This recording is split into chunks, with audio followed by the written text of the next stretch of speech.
Selamat pagi, selamat siang, dan juga selamat malam bagi Ibu Dia dan juga teman-teman sekalian. Perkenalkan kami dari kelompok 1 Ekonomi Pengantar 2 yang beranggotakan yang pertama Arfananda Satria P, yang kedua ada Nicholas Malvin, yang ketiga ada Abdul Khalid, yang keempat ada Zaid Alfarizi, dan yang kelima ada Safira Aulia. Nah, di sini kami akan menjelaskan mengenai the influence of monetary and fiscal policy on aggregate demand. Lanjut.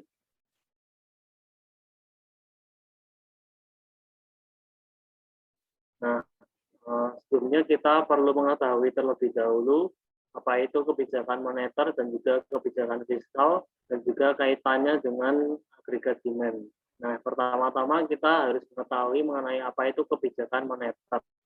Nah, kebijakan moneter ini merupakan kebijakan yang dilakukan atau diambil oleh bank sentral yang bertujuan untuk menstabilkan mata uang negara, perekonomian negara agar tetap stabil dan tidak anjlok, terutama di Indonesia.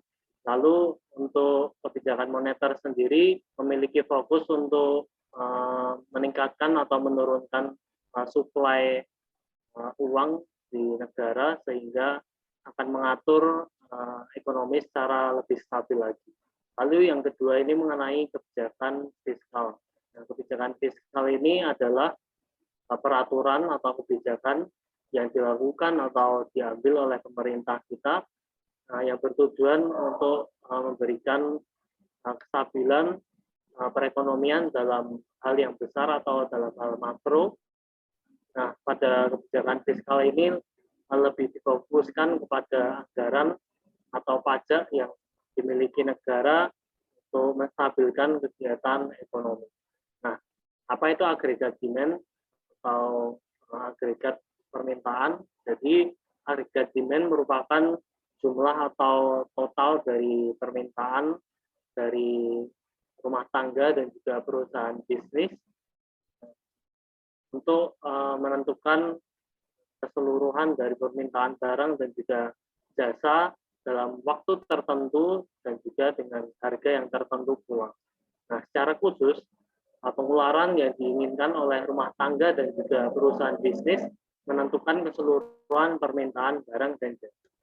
Ketika pengeluaran yang diinginkan ini berubah atau permintaan yang diinginkan oleh rumah tangga dan juga perusahaan bisnis ini berubah, bisa naik dan juga turun, maka permintaan agregat tentu akan bergeser, entah itu akan naik ataupun turun juga. Hal tersebut menyebabkan fluktuasi jangka pendek dalam hal output dan juga lapangan kerja. Mengapa hal tersebut bisa terjadi?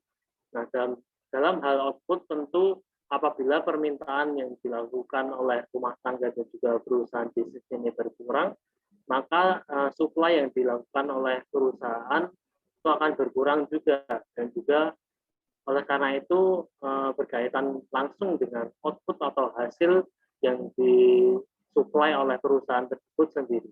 Lalu mengenai lapangan kerja, bahwa permintaan dari rumah tangga dan juga perusahaan bisnis apabila berkurang akan berdampak secara langsung terhadap tenaga kerja, terutama dalam hal produktivitas dan juga operasional mereka, terutama dalam hal jam kerja, sehingga akan membuat lapangan kerja semakin minim. Oleh karena itu, kebijakan moneter dan juga fiskal ini terkadang digunakan untuk mengimbangi pergeseran tersebut dan juga menstabilkan ekonomi.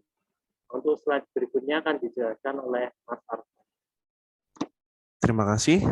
Pada kesempatan kali ini, saya akan menjelaskan mengenai kurva permintaan agregat. Kurva permintaan agregat ini miring ke bawah, dan hal tersebut disebabkan oleh 3 alasan. Yang pertama ada the wealth effect, yang kedua ada the interest rate effect, dan yang terakhir ada the exchange rate effect.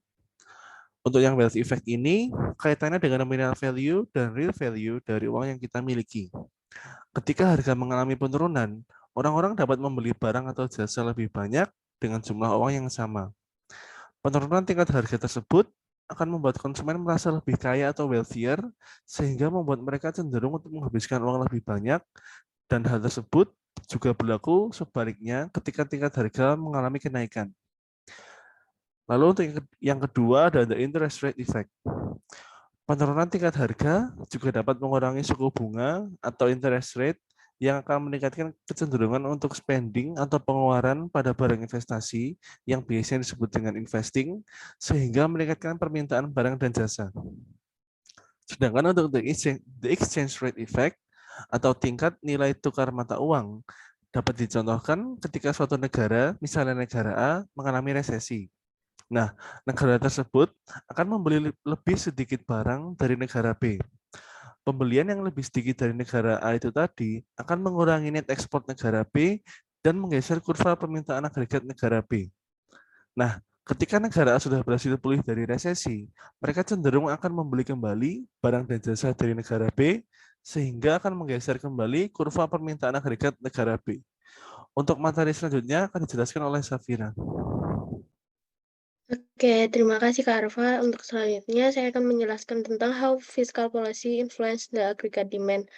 Jadi, kebijakan fiskal akan mempengaruhi aggregate demand melalui perubahan pengeluaran pemerintah dan perpajakan.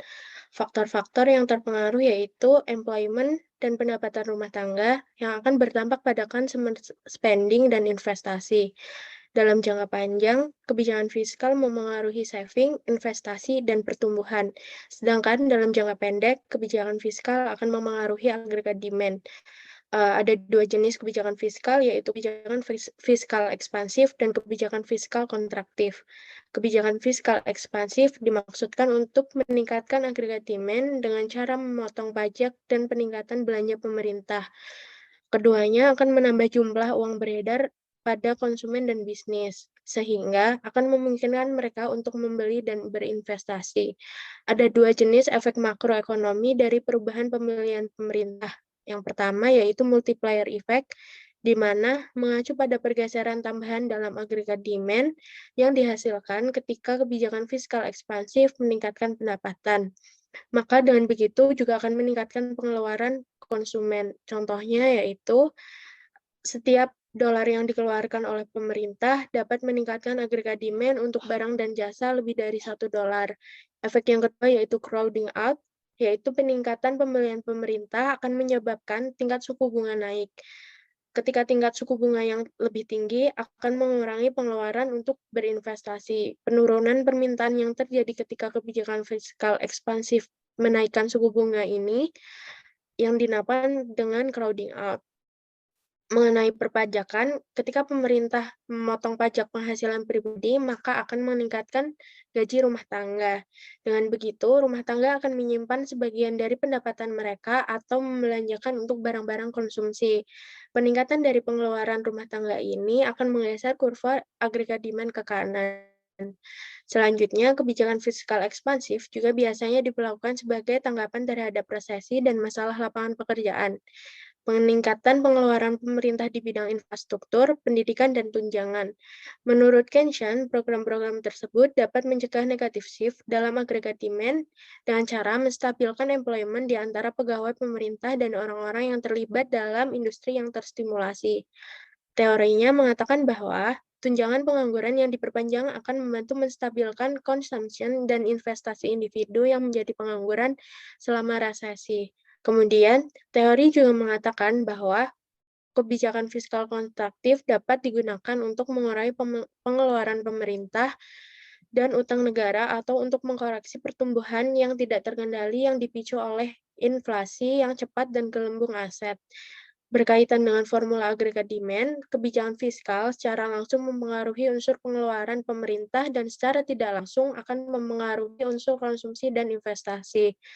Untuk penjelasan selanjutnya akan dijelaskan oleh Said.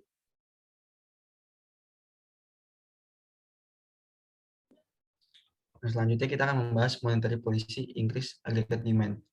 Beberapa faktor yang mempengaruhi aggregate demand adalah perubahan suku bunga, tingkat pendapatan, dan kesejahteraan masyarakat, perubahan ekspektasi inflasi, dan perubahan nilai tukar mata uang. Melalui kebijakan ekspansif ini, kebijakan moneter mampu meningkatkan permintaan agregat, yaitu menurunkan suku bunga atau kebijakan diskonto, yang merupakan instrumen kebijakan moneter yang mengukur melalui tingkat suku bunga. Kondisi di mana bank-bank umum meminjamkan dana kepada Bank Indonesia selaku bank sentral membuat peredaran jumlah uang teratur. Selain itu, terlibat dalam Open Market Operations atau OMO. Open Market Operations adalah kegiatan transaksi di pasar uang dan atau pasar valuta asing yang dilakukan Bank Indonesia untuk pembelian sekuritas. Ketika pemerintah mengontrol peredaran uang melalui penjualan atau pembelian surat-surat berharga milik pemerintah, maka yang dijadikan instrumen kebijakan moneter adalah operasi terbuka. Ketika peredaran uang harus ditingkatkan, maka pemerintah membeli surat berharga. Dampak kebijakan ini tidak hanya merangsang kegiatan bisnis atau daya beli konsumen, tetapi juga mengurangi tingkat pengangguran. Dari hal ini dapat mendorong terjadinya pengeluaran dan investasi. Selanjutnya akan dijelaskan oleh Afdil.